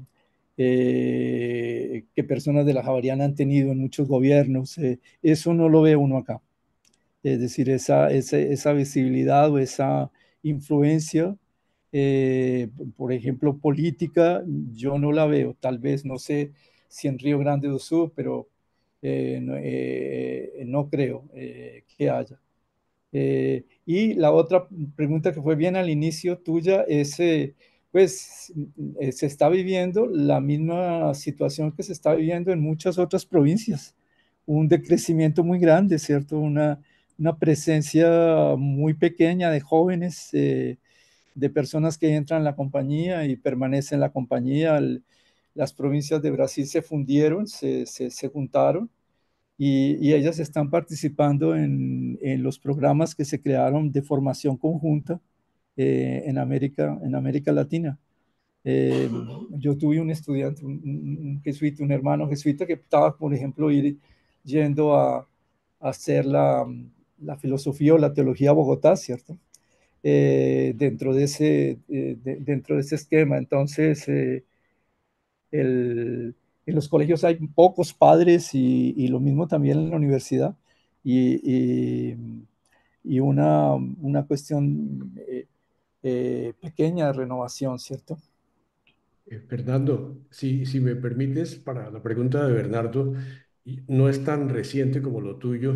Yo estuve la década del 80 al 90 manejando recursos humanos para Citibank, y en el sexto, séptimo año decidí hacer un inventario del talento que tenía no solo Citibank, sino la banca internacional en Brasil, y entramos a fondo a buscar de dónde venían los grandes ejecutivos del mundo bancario, y me quedé aterrado. Más del 70% de los ejecutivos en aquella época habían cursado bachillerato en colegios de la Compañía de Jesús en Brasil, en Río, en Mm, São Paulo, en Belo Horizonte, en Salvador, en Porto Alegre. Era impresionante la coincidencia. Podría hasta decir, pregúntele a los candidatos si estudiaron en un colegio de la compañía, porque muy probablemente iban a tener mucho éxito por los resultados que vi. Pero estoy hablando de hace 30 años. Y brutal. Para no, completar la es información. muy, muy, muy interesante saberlo. Realmente no, no. sí, No, sobre todo porque uno aquí viviendo se transforma muy paulista, ¿cierto? claro. Y creo que el San Ignacio tiene el San Luis tiene una reputación muy buena y yo conozco exalumnos nuestros son profesores en el San Luis Ujú. y, eh, pero nunca se me imaginó que el San Luis, por ejemplo, estuviera así como en la punta más alta de formación, porque uno piensa siempre el Bandeirantes o el Sí, Porto sí, Seguro sí, o el Santa Cruz, ¿cierto? Pero es muy interesante oír eso que dices, ¿cierto? sí, sí, sí, fue muy, muy impactante y no sé, coincidencial. Pero vamos a seguir con Reinaldo Pareja, después Jorge. Perdón un segundo, Reinaldo. Es que vi que Olga Lucía Rojas levantó la mano hace un tiempo y la volvió a quitar y después la volvió a levantar. Olga Lucía, ¿quisieras preguntar algo? Olga Lucía del Club Javier. No, muchas gracias, Darío. Soy alumna de la tertulia Ah, javeriana, qué psicóloga bien. javeriana, Sí. y por invitación de Bernardo, estoy aquí. Ah, qué bueno, qué bueno. Y Muchas gracias. quiero de verdad aprovechar para saludar a Fernando. Fernando fue mi vecino del frente en el barrio La Soledad, no sé si te acuerdas. Exactamente. Tu madre, gracias. Es un gusto, Fernando, saludarte y saber que llegaste tan lejos Olga y estás tan lejos. Lucía, qué Te cosa tan felicito. impresionante. Qué Juventud, bueno. juventud divino tesoro, de chicos, de Fuimos, jóvenes, de fuimos estudiantes de vecinos colegio, ¿sí? Frente a muchos frente, años. manizaleña, tu madre y nosotros también caldenses, y yo manizaleña. Es un Sí, gusto, sí, sí, Fernando. sí. He escuchado con mucho interés tu Tu charla. hermano fue, Muchas gracias. Dime, tu hermano fue muy, gracias. muy amigo de mi hermano. César Augusto fue muy amigo de mi hermano Leonardo, tenía la misma edad. Y Sí, Bueno, entonces, sí, sí, eso, sí, claro. y en nuestra casa Paz siempre descanse teníamos, hace sí, 2 años. sí, sí, Muy, eso supe por gracias. Leonardo. qué bien. Y, Gracias, y tu Fernando. papá era muy Bueno, gracias, admirado Darío. en mi casa, era muy admirado en mi casa, es decir, un consejero Qué, de Estado Gracias, gracias, dedicado todo el qué bien. tiempo. consejero y Una también figura, Javeriano. Javeriano sí, también fue profesor en Derecho salió pensionado de allí, formó en Derecho Qué bueno. Administrativo. Muchas sí, sí, gracias y sí. qué gusto, de verdad, y fue muy grato. Y gracias, Bernardo, por la invitación y Darío por la oportunidad. No iba a hablar, Pero bueno, se me ya. disparó porque iban a aplaudir. Qué Gracias, bueno. adiós. Qué bueno ese encuentro, Gracias. Fernando. Qué bueno, qué bueno. 15 años vecinos, ¿cierto? Qué belleza. Reinaldo, adelante. Gracias, Fernando, por tu sencillez, honorabilidad de presentar el tema tan complejo, porque Sí, realmente exactamente. toda historia, como es la historia, tiene muchos ángulos que hay que considerar para tener una apreciación global, equitativa y que sirva como historia, como elección de la historia. Dos preguntitas para hacerte la pregunta. En este momento los jesuitas trabajan con algunas poblaciones indígenas en el Brasil o solamente en los colegios. Mira, yo sé que había una presencia de los jesuitas en la Amazonia. Y lo sé porque en el proyecto que estaba Alfredo Ferro y más o menos tenía informaciones y que había una presencia importante ahí, principalmente en toda la acción pastoral y también con ribereños y no sé si con poblaciones indígenas, pero no sé de otras regiones, no sé si en el Mato Grosso o algo, alguna vez oí una mención, pero no sabría, Ok. no te Eh, sabría decir. Ese es para hacerte la doble pregunta. En el sentido, no sé si explícitamente ha hecho la compañía una reflexión precisamente de cómo acercarse a estas poblaciones indígenas, no con esa mentalidad de conquistador, de colonizador y de apaciguador y de reduccionista, sino de contribuir al desarrollo integral de esas poblaciones. ¿Eso hay alguna reflexión explícita desde el punto de vista de las directrices de la compañía que basado precisamente en todas las reflexiones y en todo lo que se ha hecho de labor de entender lo que ha sido el trabajo de los jesuitas en esa época ya en Brasil, que oriente a que tiene que haber un cambio de mentalidad completa y total de cómo aproximarse a trabajar con esas poblaciones? ¿Sabes y conoces si ha habido alguna Mira, explícita orientación eh, en eso? Mira, yo no sé explícitamente al interior de la compañía. Estoy intentando recordar de alguna cosa, pero no te podría decir. Pero te podría dar dos respuestas. Ujú. La primera es en 1974, creo, 1974, se creó dentro de la CNBB el Consejo Indígena Misionario, conocido como CIMI. Ese consejo fue creado en una perspectiva de acompañar lo que hacían las prelacías eh, en, principalmente en los Mato Grossos, en Goiás y en toda la parte norte de Brasil. Y con una influencia de la teología de la liberación, y el CIMI se fue encaminando a eso que tú decías, es decir, se sale de una catequesis de conversión y se coloca junto a los proyectos específicos de las comunidades. Y después adhiere mucho a la interpretación de la inculturación como línea teológica y catequética. Principalmente lo que sale de la reunión de Santo Domingo, eso influencia mucho el CIMI. Y el CIMI es una de las referencias más importantes en cuestiones indígenas en el Brasil hasta el día de hoy. Ese fue, fue primero un esfuerzo de la iglesia extremadamente valiente. El CIMI al principio, CIMI comienza en plena dictadura militar y llega a ser muy perseguido por la iglesia, muy perseguido por la dictadura. Varios padres y colaboradores del CIMI terminan siendo expulsos del Brasil, algunos terminan siendo presos, otros tienen que irse.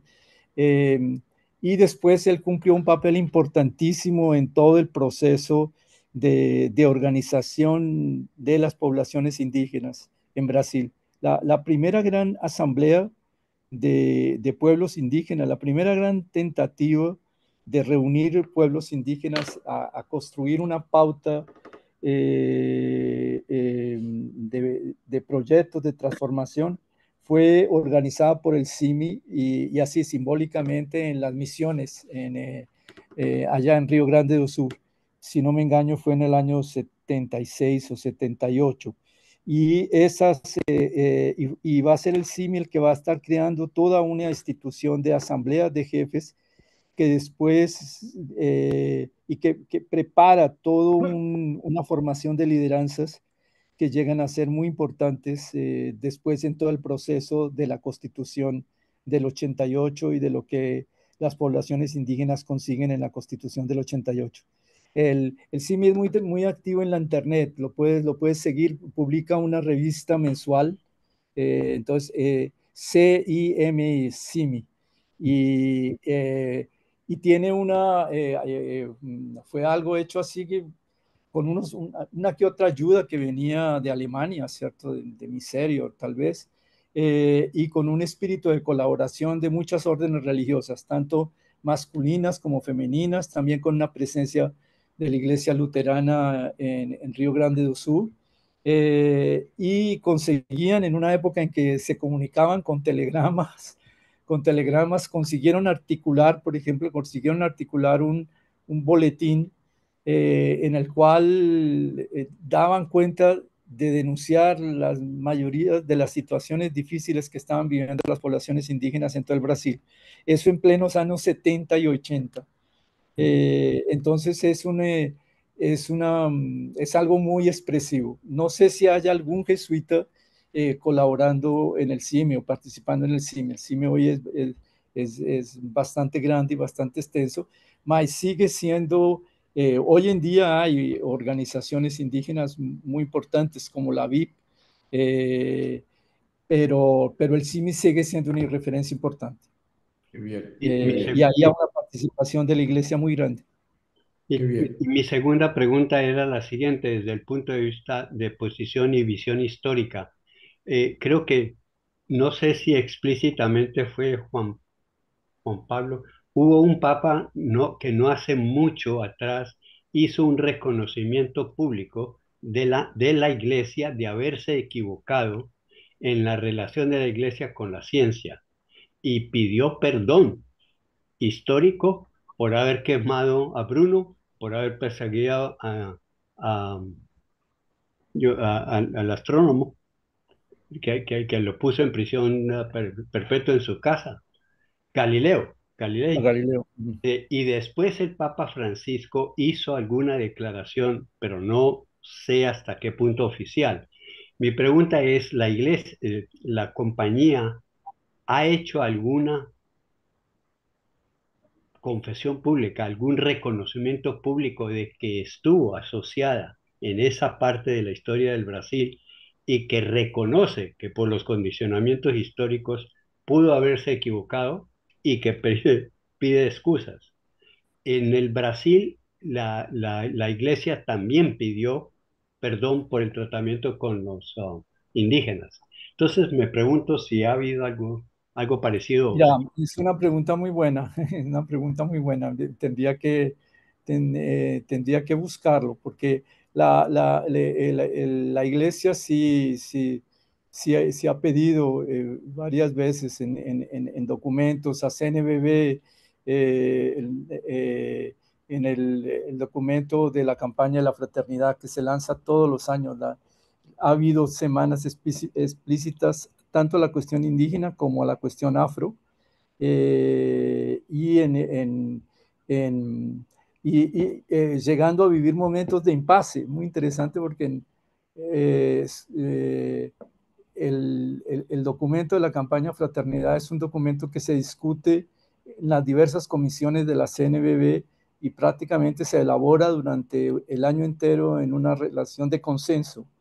Y cuando se fue a escribir en el año 88, que se celebraban 100 años de haberse producido la liberación de los esclavos, que Óscar Borrero habló de ella, eh, el, por las condenaciones a lo que tenía sido la práctica de la esclavitud y lo que había sido el silencio de la iglesia, no pudo surgir un documento único.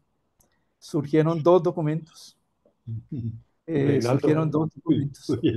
Reinaldo, la Porque, CNBB es la Conferencia Episcopal Brasilera. Ok, exacto, porque gracias. uno se colocaba en esa posición, ¿cierto?, de reconocimiento, y el otro no aceptó, ¿cierto? No aceptó. Muy bien. Muy Gracias, bien, gracias, gracias, gracias. Reinaldo. Jorge Luis Puerta y después Oscar. Adelante, Jorge Luis.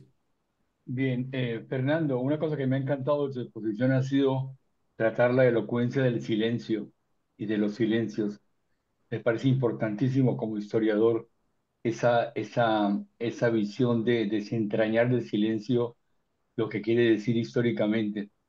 Al respecto, cuando hablas de esos silencios, obras como tan monumentales como la del Padre Leite, ¿cómo enfrentan esos silencios? ¿Ellos también caen en el silencio? Es decir, Leite también calla, también silencia, o señala algunos puntos al respecto, por ejemplo, de la esclavitud o de la identificación con los colonizadores. ¿Cómo lo ves tú? Mira, justo para preparar, esta charla, estuve mirando algunas cosas de Serafín, ¿cierto? Para tenerlas más frescas, principalmente pensando en las preguntas. Él tenía una defensa, y es una defensa, ahora preparando la charla con ustedes, que pasé por los varios volúmenes. Eh, una defensa muy consciente, ¿cierto?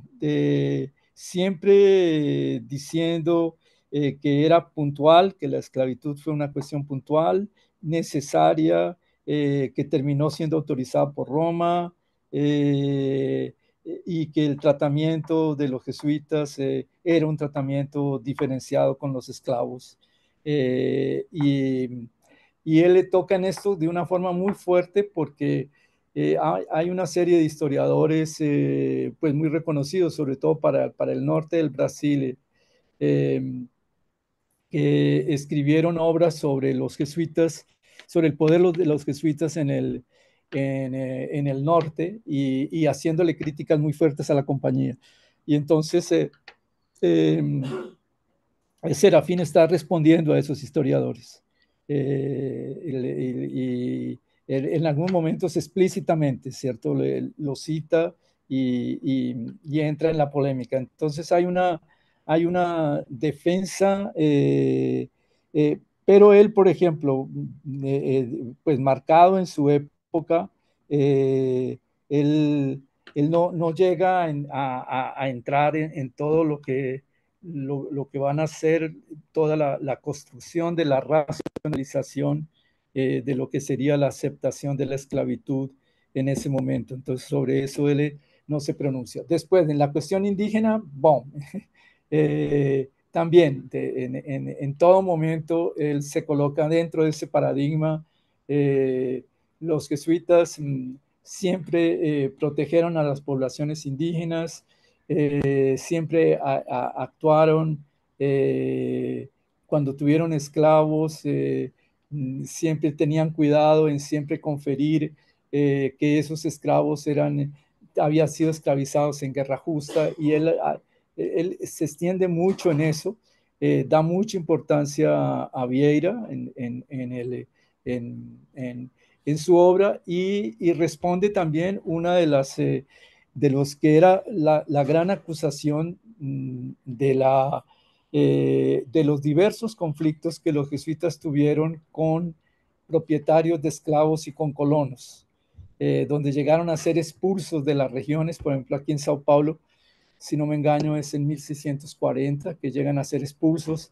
Después en Maranhão también llegan a ser expulsos, en Belén también llegan a ser expulsos, por las cuestiones asociadas a libertad de los indios, y, y por las críticas que les hacían de que la compañía tenía indígenas esclavizados, y que era eso el que les permitía el crecimiento económico. Y eso va a ser muy utilizado en todo lo que va a ser la preparación del proceso y de la maduración del proceso de expulsión de la compañía. Eh, lo que era criticar a los jesuitas, porque decían, no, supuestamente defienden a los indios, pero lo que están haciendo es que están monopolizando el trabajo esclavo, el trabajo de los indígenas. Entonces Serafín es una defensa ferreña de eso. Y claro, él tiene innúmeras cartas e innúmeros documentos para estar probando y para estar entrando en esa defensa, ¿cierto? Muy bien, muy bien. Gracias. Gracias. Óscar Borrero, adelante. Fernando, yo quisiera salirme un poco del tema de la historia de la compañía, pero aprovechar que eres historiador y conoces durante 40 años al pueblo brasilero y también sobre tus otros años a Colombia, una gran inquietud que nunca me la han sabido responder ningún historiador. ¿Por qué razón el pueblo brasilero, la nación brasilera, logró mantener un Estado unificado contra el resto de Sudamérica, que somos 9 naciones de la América Española? ¿Por qué razón la nación brasilera no ha tenido la violencia y las guerras civiles y demás que han tenido los otros 9 países latinoamericanos de la América Española. O sea, son ibéricos, hablan una lengua muy parecida a la nuestra, que desciende, son católicos. ¿Qué los hace tan diferentes en toda la América Latina de la América Española? Wow, qué Me pregunta. salgo del tema de los jesuitas, porque estoy aprovechando que usted es historiador. A ver qué opinas. Ya, la pregunta es, pues es una pregunta que yo creo que los que nos preocupamos por algunas cosas de historia o de política y somos latinoamericanos y vivimos en Brasil, siempre se hace uno esa pregunta, ¿cierto? Eh, yo he ido amadureciendo una, eh, una respuesta encima de una serie de trabajos de historiografía que para mí fueron muy importantes. Cuando don Pedro I no consigue entenderse pues con el grupo, con los grupos locales, los grupos aquí que habían hecho el proceso de la independencia y resuelve irse a Portugal a luchar contra el hermano, a reivindicar la corona de Portugal para la hija más vieja de él. Deja a don Pedro II, creo que con 5 años de edad, y él ya era huérfano de madre. Entonces, don Pedro II es una figura que crece tutelada, es decir, que crece sin padre y sin madre, que crece con un consejo que lo tutela y que pasa más o menos unos 10, 15 años en que hay una regencia para que él sea el heredero de esa corona, es decir, de una corona absolutamente frágil, que tenía muy pocos años. eh, y hay movimientos, disensiones en el nordeste, en el norte, en el nordeste, en Río Grande do Sur, eh, y, y eso se consigue apaciguar, el país se consigue mantener unido, eh, y solamente se forza la mayoría de edad de él, como con 15 años se dice que ya tiene 21, eh, pero hay yo entiendo, es decir, que es una conciliación muy grande entre las diversas élites encima de un proyecto, eh, que yo creo que el proyecto era la manutención del régimen esclavocrata. Y eso hace que élites muy diferentes, de regiones muy diferentes, en ese momento deberían ser 7,5 millones de kilómetros. La comunicación de Belén con Río de Janeiro por causa de los vientos en la navegación podía llegar a demorar 2 meses. Belén se comunicaba más rápido con Lisboa que con Salvador o con Río de Janeiro. Y, y mismo con todas esas dificultades, con todas esas cuestiones, con proyectos de élites como la de Pernambuco, que llegó a tener un proyecto republicano y un proyecto independiente, esas diversas élites en el ámbito de la Corte en Río de Janeiro y en el ámbito de la Asamblea en Río de Janeiro, consigue mantener unidas las provincias. Y después yo creo que cumple un papel muy importante el símbolo del emperador, como símbolo de la unidad. Y yo aquí me estoy fundamentando en un libro maravilloso de una gran historiadora, Lilian Schwartz, que llama Las barbas del emperador, que analiza los retratos de don Pedro II, y cómo los retratos de él muy, muy joven, cuando no tenía barba, y después todos los retratos, lo que supone construir un personaje, lo que supone difundir los retratos de don Pedro por todo el país, y después todo lo que va a ser el esfuerzo de él y de su corte de proyectarse como una figura de unidad. Y principalmente uno percibe que tanto la monarquía como Óscar Borrero, como Óscar lo colocó, la monarquía termina junto con el régimen de esclavitud. Ella coincide a proclamación, es una diferencia de unos meses, la proclamación de la República y el fin de la esclavitud. Entonces, el proyecto Esclavocrata es la mejor forma de mantener ese proyecto y de seguir manteniendo en el poder esas diversas élites. Es el proyecto, eh, es el proyecto del imperio.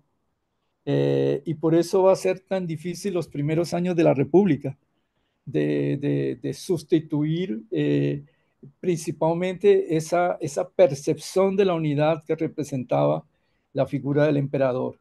Yo creo que son muchos más elementos, pero para mí la lectura de ese libro y de otros trabajos, y cuando uno percibe, por ejemplo, cómo el Pará se consiguió mantener ligado a Brasil, cómo perfectamente podía haberse independizado, y cómo él proclama su independencia, mas proclama la independencia junto con Brasil, y queda junto con Brasil. Y mismo cuando... y hay también un momento en que se vive una crisis fuerte, hay una insurrección de mestizos, los llamados cabanos, en Pará, y en esa insurrección va a cumplir un papel muy importante el Estado de Brasil para la sujeción de esa insurrección. Entonces yo creo que fueron todas las acciones específicas y las composiciones de poder que esas élites consiguieron desenvolver, y que las élites latinoamericanas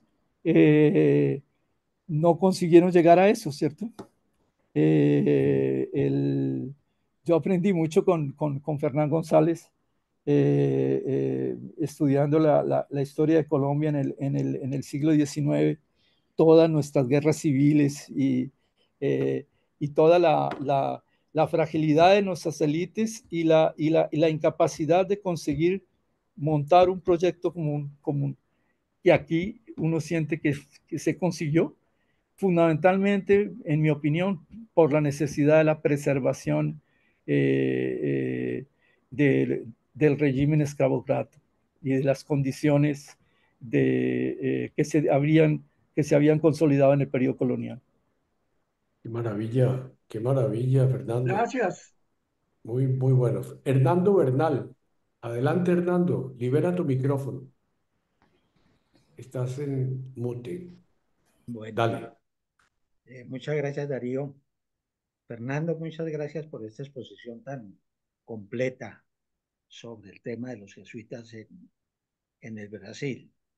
Yo quisiera retornar un poco al tema de las reducciones, especialmente en lo relacionado con la esclavización de los indígenas, porque lo que yo he leído, por lo menos lo que yo he captado, es de que si bien se hacía esa acusación de que las reducciones eran una forma de esclavización, cuando uno hace el análisis real de cómo era la forma de vida y desde el punto de vista mío particular, la forma de educación que tenían los indígenas, uno se da cuenta de que la orientación de la formación de los indígenas dentro de las reducciones correspondía mucho al espíritu del ratio studiorum de los jesuitas.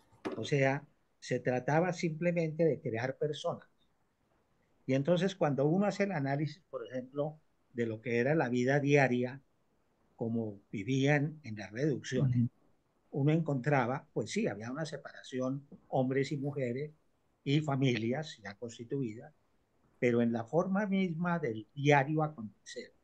Uno encontraba, por ejemplo, que aprendían agricultura y aprendían en forma técnica, que aprendían muchas artesanías, por ejemplo, todo lo que significaba utilizar los recursos naturales para poder producir cestería, etcétera.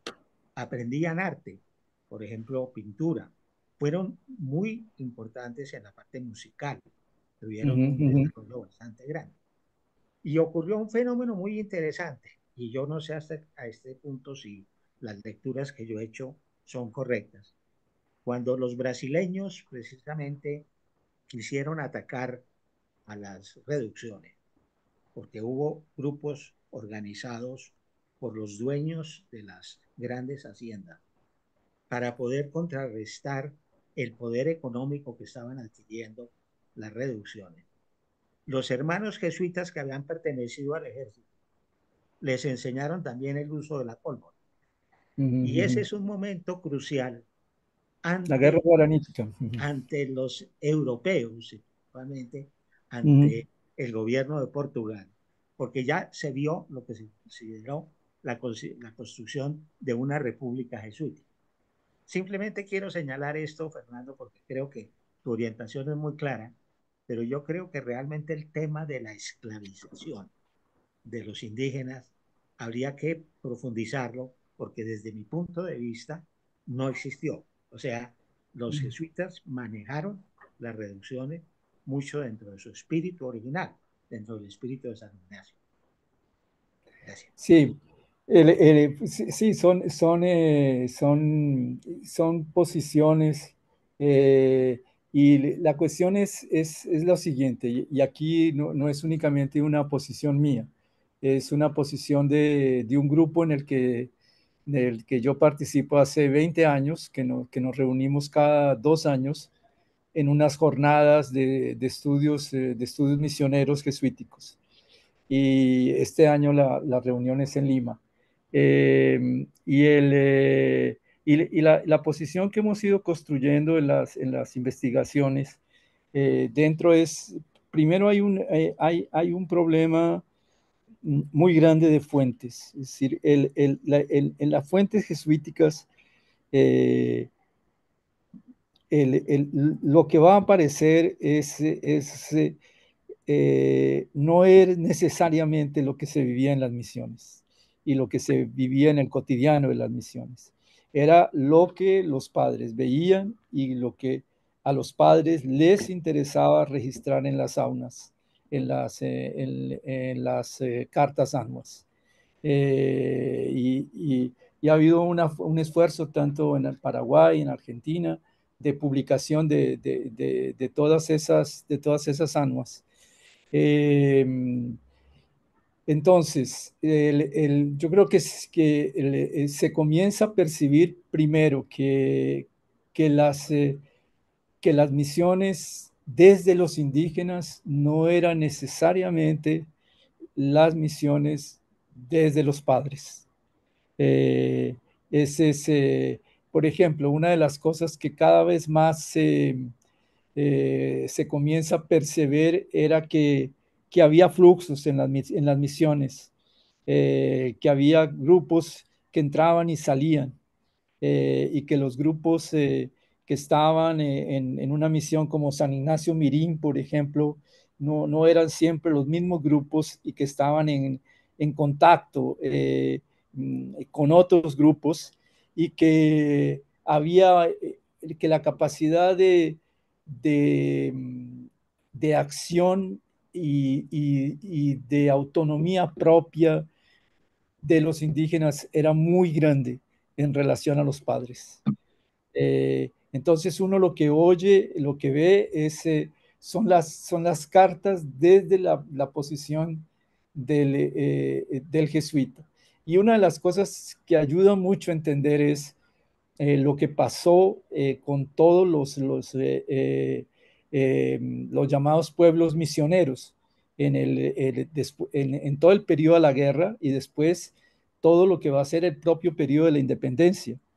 Entonces va a haber un conjunto de poblaciones que habían crecido en las misiones, digamos así, generaciones de caciques que habían crecido en las misiones y que sabían leer y escribir, y que llegaban a tener conocimientos, digamos, de retórica en las formas de escribir cartas. Hay un trabajo pionerísimo de un profesor de Río Grande de Sur, Eduardo Neumann, que consiguió encontrar una serie de documentos autógrafos de caciques que habían vivido en las misiones de la compañía y que habían sido alfabetizados en las misiones de la compañía y que tenían prácticas políticas que podían tener prácticas políticas inspiradas en la vida en la misión y principalmente inspiradas en las órdenes jerárquicas de la misión, que yo creo que fue una de las percepciones más interesantes de los padres misioneros. Percibir la valorización que los indígenas hacían de lo que les llamaban los capitanes, o lo que ellos llamaban las autoridades internas, y principalmente la manutención de las formas de prestigio y de diferencia de esas autoridades internas. En las descripciones de algunas de las fiestas, uno ve a los misionarios, por ejemplo, describiendo el orden en que esas personas y miembros del cabildo se sentaban, y el lugar donde sentaban, la posición que ocupaban dentro de la iglesia, y todos los rituales de esas figuras, ¿cierto? Entonces, creo que cada vez más estos grupos y sobre todo los jóvenes historiadores, que hay, hay muchachos de 24, 25 años, uno ve en los congresos de jovencitos, tanto hombres como mujeres, estudiando cosas de la compañía, haciendo mestrados, doctorados, con preguntas nuevas, con tecnologías nuevas, tecnologías de informática y tecnologías digitales, y que hacen estas preguntas de lo que eran todo un universo muy grande de negociaciones. Entonces, lo que hemos trabajado en los últimos años es un poco como cuestionar esa misión que aparece encima de lo que los jesuitas escribieron. Y entonces traer elementos de otros ámbitos, y problematizar más eso. Es decir, es trabajo, por ejemplo, de Neumann, coloca como las prácticas de poder que estos caciques llegaban a tener, y la forma como se habían ido desenvolviendo política y militarmente en ese ambiente, encima de elementos que podrían venir de la orden jesuita, pero de un orden misionario que no era únicamente determinada por los padres. Qué bien. Oigan, qué maravilla esto. Muchas gracias, Fernando. Qué Pero espectáculo. es un debate, es decir, en ese grupo que tenemos de las misiones hay diversas posiciones, es decir, no somos un grupo que piensa más o menos como lo que yo expuse aquí, pero hay otros que piensan muy diferente. Principalmente hay un grupo muy grande de arte, donde hay músicos y donde hay arquitectos y hay gente especializada en artes plásticas y museos, y ellos, por ejemplo, tienen líneas de pensamiento un poco diferentes a las de nosotros. Qué maravilla. Convivimos dentro de las jornadas, pero tenemos posiciones distintas. Y lo mismo otras generaciones, principalmente pues el gran fundador de ese movimiento, que murió allá hace unos años atrás, tenía una posición más esta posición de lo que significó la impronta jesuítica en el ámbito específico de las misiones. Entonces, nos hemos confrontado muchos años con esa discusión, ¿cierto? Estupendo.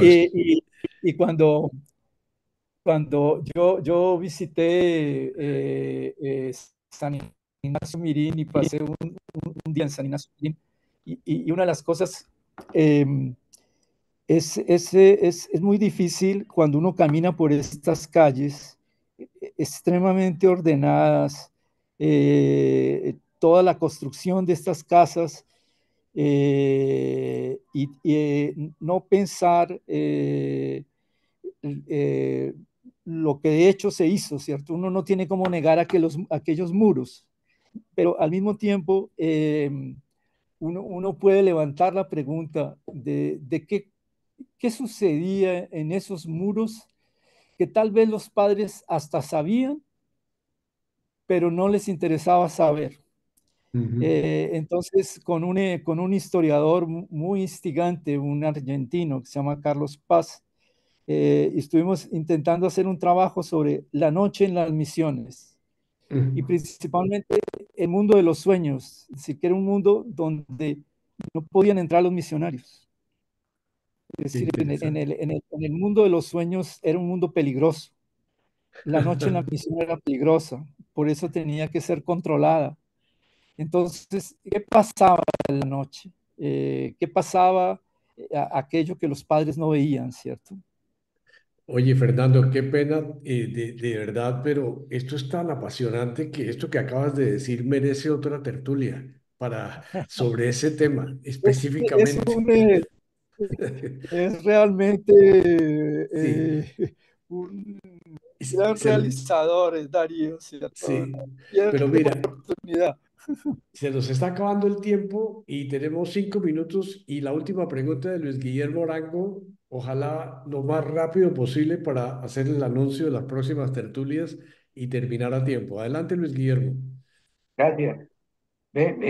A ver si estoy en lo cierto. Me pareció haber detectado en tu exposición, Fernando, dos actitudes diferentes de los jesuitas. Una, Luis Guillermo, ¿qué hubo? ¿Qué pasa? Luis Guillermo, ¿Aló? discúlpame, tú eres el hermano de José Roberto, ¿cierto? Correcto, sí. Sí, Luis Guillermo, sí, eres el hermano de José Roberto. Bueno, ahorita que sí. te veo, veo a José Roberto. Soy muy amigo del hombre, muy, muy amigo. Qué bien, Lo muy visité bien. ahora en enero. Qué bien, Estuvimos juntos hombre. en enero. Sí, Qué sí, sí, bueno. sí, sí, Le sí. contaré que estoy de tu charla. Bueno, te digo, una actitud frente a los indígenas, como quien dice, su foco, su misión era la atención de los indígenas, la cristianización de los indígenas y por tanto una entrega para su formación, con una disciplina rígida, típica jesuítica de aquella época, Ujú. pero en el fondo por amor. Y otra actitud, la actitud frente a los negros. Me dio la impresión de que esa actitud era como de aceptación del hecho de que eran esclavos y que Mm. los mantenían para realizar los trabajos duros de construcciones, etcétera. O sea, no luchaban contra la esclavitud de los negros. No lucha- no ¿Es luchaban, no. así? ¿Es así? Eso sí, eso no se cuestionaba. Ya, Eso no se cuestionaba. perfecto. Y ahí vienen las tensiones, ahí viene un poco lo que escribió el chat de Darío.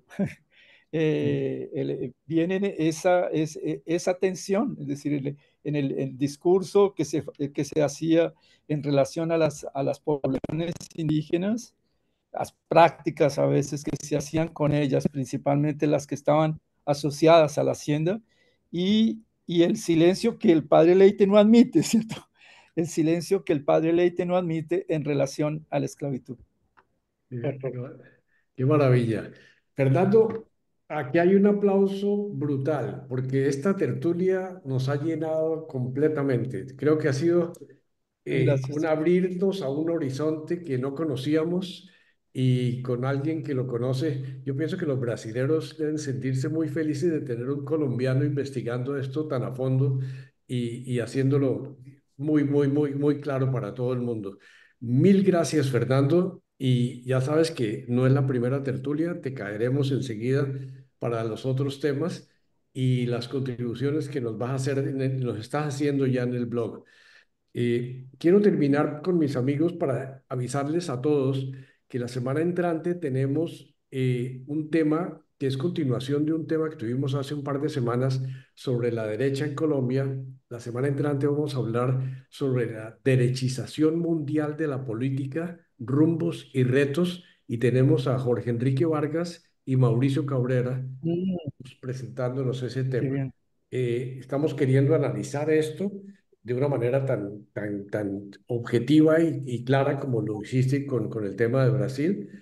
Después, el septiembre 26, y esto como fruto de la semana pasada, nuestro amigo Hernando Bernal ha querido aceptar una invitación para una tertulia que se llamará Sonata versus Tocata, lo que va desde Juan Sebastián Bach a Igor Stravinsky, una forma de entender la música clásica. Como ves, tenemos una cantidad de cosas bien diferentes y después, el 3 de octubre, volvemos a un tema que Eduardo Lindarte y Silvio Zuluaga nos van a traer, y es por qué Trump es exitoso electoralmente. Eh, a ver qué pasa. Estamos en una serie de temas. Bernardo Nieto para el 10 de octubre está preparando algo sobre Les Luthiers. Les Luthiers. Ojo, ese es Jorge Luis Puerta. Va a ser el Por gran eso, expositor que Bernardo y tengo. Jorge Luis, dije los dos. Mm. Pero bueno, ahí les voy dando temas que han ido surgiendo. El 17 de octubre tenemos a Alfredo Ferro y Pacho de Rú sobre el proyecto Cartagena, confirmados. El proceso del proyecto Cartagena. De manera que Fernando, no te puedes perder ni una tertulia más. Vamos a seguir todos y desde luego muchísimas gracias por su tiempo hoy. Gracias, Fernando, de nuevo, y nos vemos la próxima semana. Muchas gracias a todos. Felicidades. Gracias. Buenas tardes y mil gracias. A dormir Gracias. los europeos. Sí, Sí. señor, ya mismo. Gracias, Eduardo. Qué rico.